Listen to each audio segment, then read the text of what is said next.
Sometimes we have to ask ourselves, what's using my life? Heard a guy give a lecture one time that says, we are today what we were when. And he was talking about the fact that we, to a great extent, behave, think, react because of some previous experience that we've had. One of the things that we know about life is that it is always changing. Sometimes you're up, sometimes you're down. Sometimes things go real well, and sometimes they don't. Sometimes you're happy, and sometimes you're sad. Now that's that thing called life.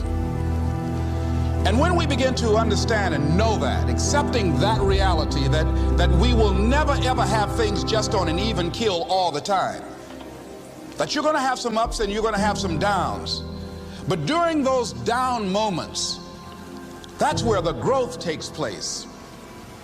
That's where the work is. See, anybody can feel good when they have their health, their bills are paid, they have happy relationships, business is successful. Anybody could be positive then.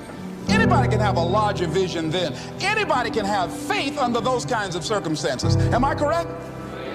See, but the real challenge of growth, mentally, emotionally, and spiritually, comes when you get knocked down. Somebody said that adversity introduces a man to himself, or a woman. How you handle it, that's where the growth takes place. When I was facing some challenges, I had a guy say something to me, and I suggest this is one of the first things that you want to do when you're facing a challenge. You want to get unstuck. Evaluate where you are. Look at it, assess yourself. Assess yourself and assess the situation. What brought you there? What role did you play? Earl Nightingale had a saying I like. He said, all of us are self-made, but only the successful will admit it. What has brought you to this point? What did you learn from it? Are you learning anything, or are you doing it over and over and over again?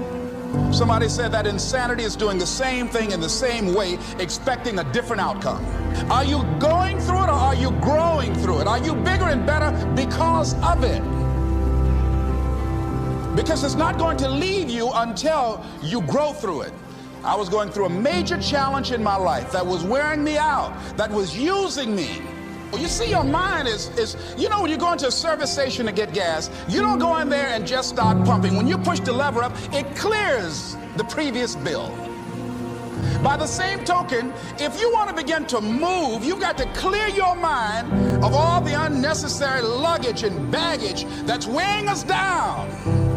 I couldn't move, I couldn't think about what am I going to do to get out of this situation, because I was so concerned about what happened and what he did to me and how bad it was. I was so stuck in that I couldn't even focus on what I should have done. Feeling sorry for myself and angry, none of that was taking me anywhere.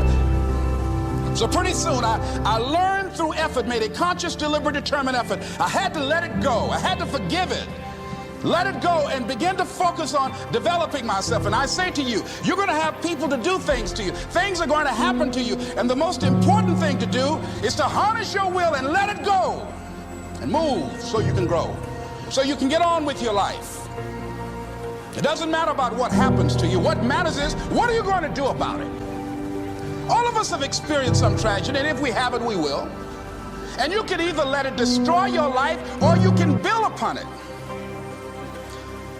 You can permit it to let it hold you down, or you can decide, I'm not going to let that happen to me. I'm bigger than this.